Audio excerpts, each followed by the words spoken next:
Hi, all. Vickie Kelty here. It's time for another quick cultural convo. And joining me today is my special guest and pastry chef, Sarah Frison, to talk about our topic of hometown recipes. And she's going to be telling us all about how she chooses which traditional recipes that she selects to focus on within her Substack, which we're going to talk about in a second, and which recipes she includes in her holiday season cookbook. So this is a very timely episode. Or, yeah, I guess we can call it episode. Never really thought about what to call them. But hey, it's so happy to have you here, Sarah. Hi, Vickie. Good to be here. Thank you for having me. Thanks for coming. So, first off, as I was saying with Substack, not everyone maybe in this YouTube world knows what Substack is. So, could you share how you would describe Substack to people? Sure, yeah. I think it's quite a new platform. It's something that I only joined in the summer. And I think it's also growing quite a bit now from what I can hear from other people. And it's a platform where you can find a lot of people writing newsletters, which is definitely different from like other platforms. And you can subscribe to them. There's lots of food writing, which I think is really interesting. There are lots of other cultural topics that people write about, and so yeah, it's a place to find lots of interesting writing. There's also like dubious things on there as well. So you definitely have to like find your way around a little and like, find little pockets of interesting things that you can subscribe to people, and then you get their articles in your inbox, just like another newsletter, but it's all hosted on the same platform. And people do podcasts on there as well, or now also videos. Um, Really? Is we that? just had a little bit of a commotion caused by that announcement that they were going to do live video because people were not pleased with that. I'm not Oh, too keen on always like love that performing drama cameras that they too. mix in. Yeah, but Yeah, because that does happen when a platform starts focused on one thing and they're like, "Oh, we should probably add in the, like, podcast option and the video option," and because like, when Instagram was not focusing as much on pictures and moving into videos, and then they were like, "Oh, we need to go back to pictures because that's why people originally joined us." But you focus on the writing aspect. yeah. For me, it's just the writing on there for now. Yeah. Yeah. The, I really like your series that you're doing. Let me see. I wrote it down so that I wouldn't forget. Oh, and I don't know where okay, well, it's Belgian. Is it Belgian or something like that? Do you know Yeah, the it's called series I mean? That Belgian. Yeah. That's the one. I just love because you always are including like lots of research and extra background info in all of your newsletters. So I think they're really, really insightful to read. But the so tell us though, let me get myself back on track, which is why I have my little note card because I will go off on tangents as you probably know. But, so tell us, how do you choose which and I said recipes, but really in your newsletter, you're sharing lots of like, the backstories and different tips and history and the recipes we get within your cookbook, your holiday season cookbook. But tell us about how you go about deciding what things you're gonna focus on. Yeah. So for the cookbook, it was quite easy because it was some of it was recipes that I was making for my old business that I used to have, where I would sell and make Belgian chocolates and confectionery that I made like, in my kitchen myself, and I sold locally and across the UK, where I now live. And because I had to wrap up that business, I decided that I had to do something else, of course. So I wanted to see. I had this little ebook that was just a Christmas chapter, and so that had existed since 2021, and it was just the recipes. It didn't have any background. There was no introduction or anything. It was just the recipes, and because I had to stop doing what I was doing with the business, I decided I was going to try and see if I could make that chapter into like a full book that I could print and Sure. have more like the background and like stories and things in there as well. Um, and obviously more recipes than just the one chapter about Christmas.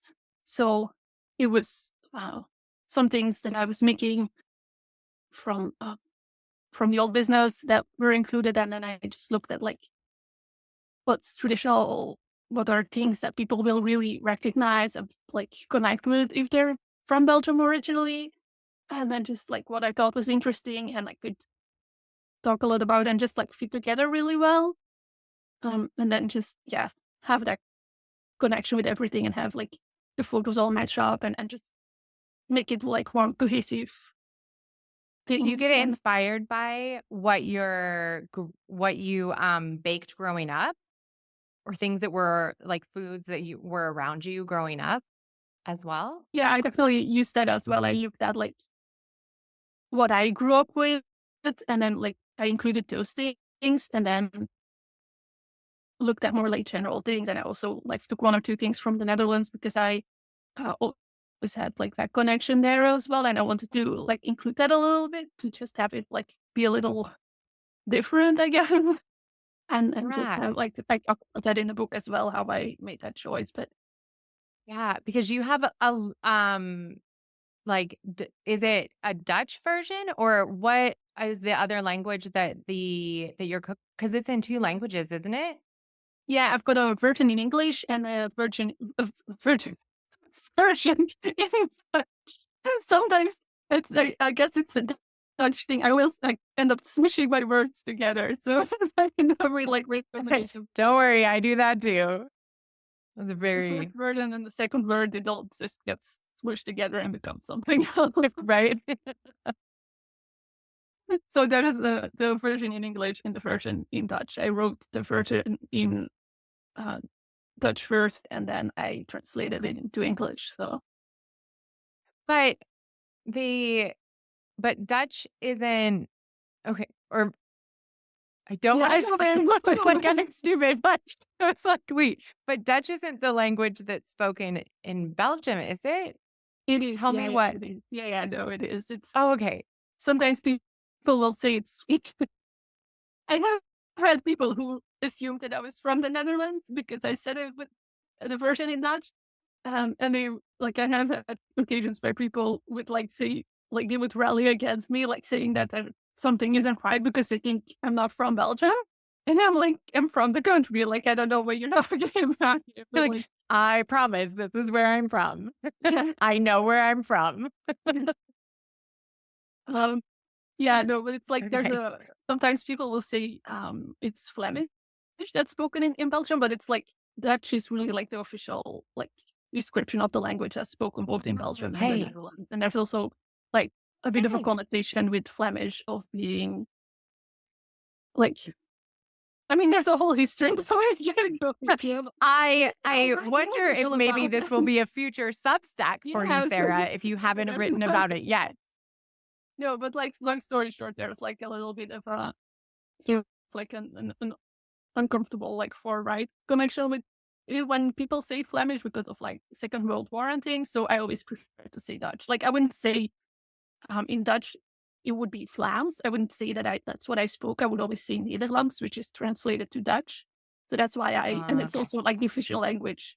If you look it up um, on the Belgian website like, for like the government, it's Dutch. It's like Dutch, French, German. So Okay, because I had heard of Flemish, and so that's really informational. Thank you for sharing all of that. I feel like I'm learning things I wasn't expecting to learn during our conversation in about recipes. Look at see now. I'm not going to say that this was a tangent that I took us on that Vickie and her ways, but I think it was a very informational one. So, um, we had been headed down the road of you using stuff you grew up around for your baking. And now I'm curious, do you find that you have to simplify your recipes for your cookbook, or do you purposely simplify them, or do you like try to bake, like we have English level as an English teacher, we have like different levels that we think of for learning the language. But I don't know, like, are there like cookbook levels, or how do you, because you're a pastry chef, so you're an expert.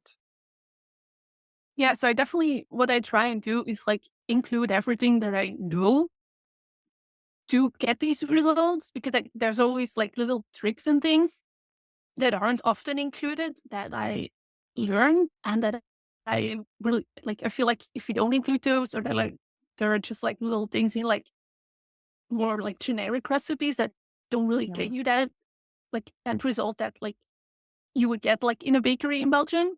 So I try to totally. like include all of those things that I do know. And so it's like, it's not simplified. It's really just like explained in a lot of depth, hopefully. So Yeah, yeah, I get what you're saying. it's I like, love that. I have to, like include a lot of steps. Like sometimes I feel like, I'll be like, oh yeah, I'll just write that little, like, one recipe, but it ends up being like 2 pages because I have It to is like, a little, as I'm it's writing, a I'm like little thinking novel. about, yeah, as I'm writing, I'm like thinking about like the process in my head. I'm like thinking of all the steps. And I'm thinking, oh yeah, when you get to that stage, you have to consider this. When you get to that stage, you have to consider that. Like, this is how that works. That's how that works. So I try and include all those things. And really take us on the journey.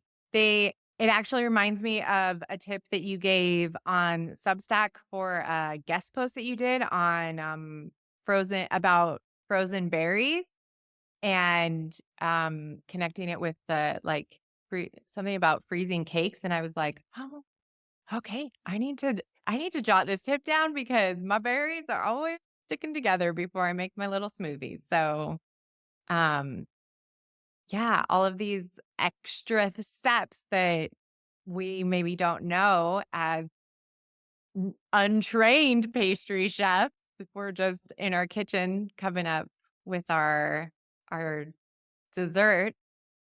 I think that that's so lovely that you add those extra details. And what is one of your favorite holiday season recipes within your cookbook? I That's not fair to say because I imagine they're all your favorites, but which is the first one that comes to mind? I'd say it's definitely like the explanation that I gave for like working with chocolate, but because that's what I mean in my business. And that's like my sort of thing, I guess. So I go into like a lot of depth and I don't think I forgot any like major steps there. So I don't think I forgot any major steps anywhere, but that's really like, it's like, I don't remember off the top of my head how many pages, but it's quite a few pages all about like working with chocolate. It's like half a chapter. The first chapter is all about like St. Nicholas Day, and that's um half the chapter of that is like dedicated to working with chocolate. So all about like making figures, and there's also I go through like an explanation for making like sort of like flat figures, like more 2D ones, and also go through like all the steps for making hollow figures, so like 3D ones. And I also included like steps for making these typed figure or letters really, which is more something from the Netherlands, but they're like being like imported, I guess, in free Belgium as well now. Oh, So I'm they'll become, I sure. think, Yeah, we have actually in the kitchen, the my husband bought the other day, I'm probably not gonna pronounce it right, but it's something like they're little cookies, speculoos, like yeah. There's a SPECUU recipe for those in my book as or well. Yeah. something. Yeah, and because I said, "I think that these are a Belgian cookie. This seems like," and so I was gonna mention that because I was like, "Oh, wait, Sarah would know. If anybody knows, it'll be Sarah." So Yeah, they're like very well known in Belgium and in the Netherlands as well. If you ever had any Biscoff biscuits, they're like yes. similar to those, yeah. But Yeah. Biscoff only has like cinnamon and it also has um a different like sugar in it. Like I got through a little bit of that in my book, what like the differences are. So but they're from both countries because sometimes people will say like, oh, they're only from the Netherlands and people will be like defensive about it. I don't know, like Oh, no. and like from Belgium and it's different, they're not the same. And I'm like, I can tell you we also made these, like it's not just the Like, Biscoff. we don't have to fight about it. We can both make them and eat them and enjoy them. Fine, Yeah, people. but there's definitely two They'll be versions of just it. as delicious.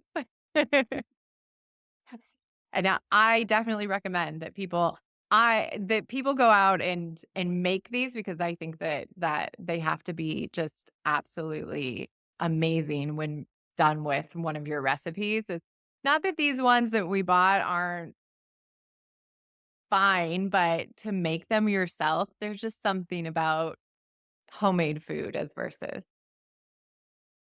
from the Yeah, sure. supermarket. So you would know. So, yeah, is it any other ways that you go about choosing what you focus on with your Substack or with the recipes in your cookbook?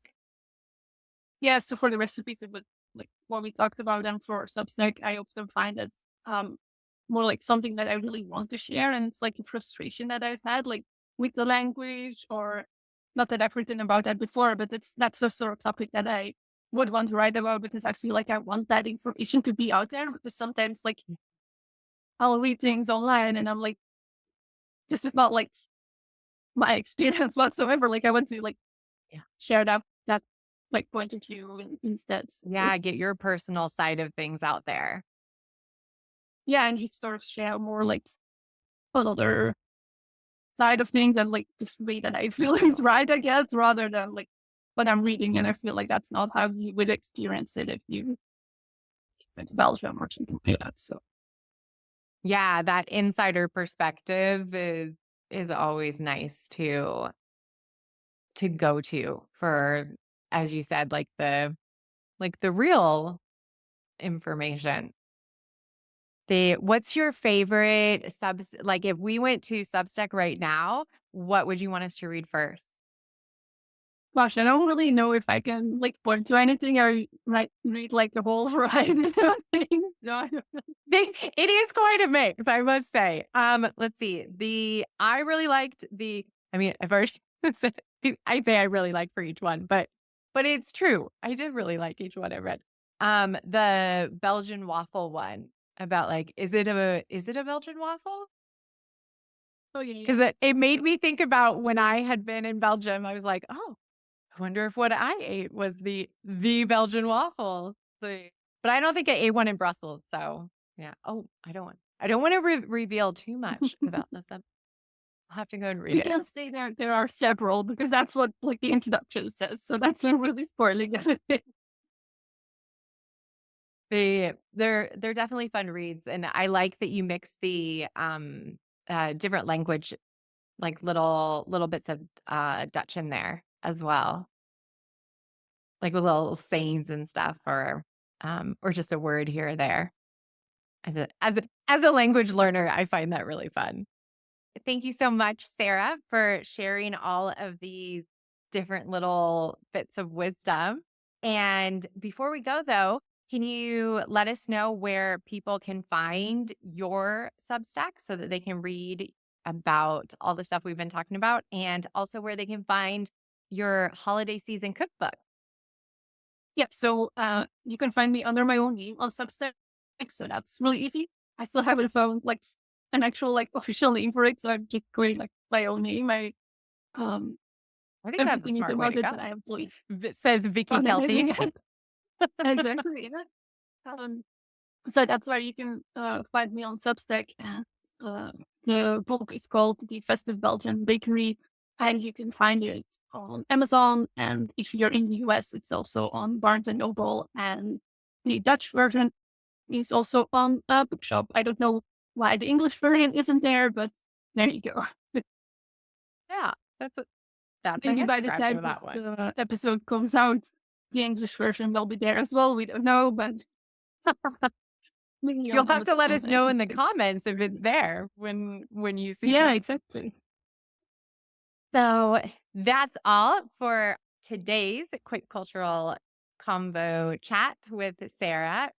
Remember to keep creating these fun connections through your conversation and be sure to sign up for the private podcast where you can hear Sarah and I having another little chat in the after show because we're going to cook up some more conversation. That's the only like baking pun I could think of. There you go. I got one. Or we'll mix things up. Hey, there's another one. And we'll hope to see you over there.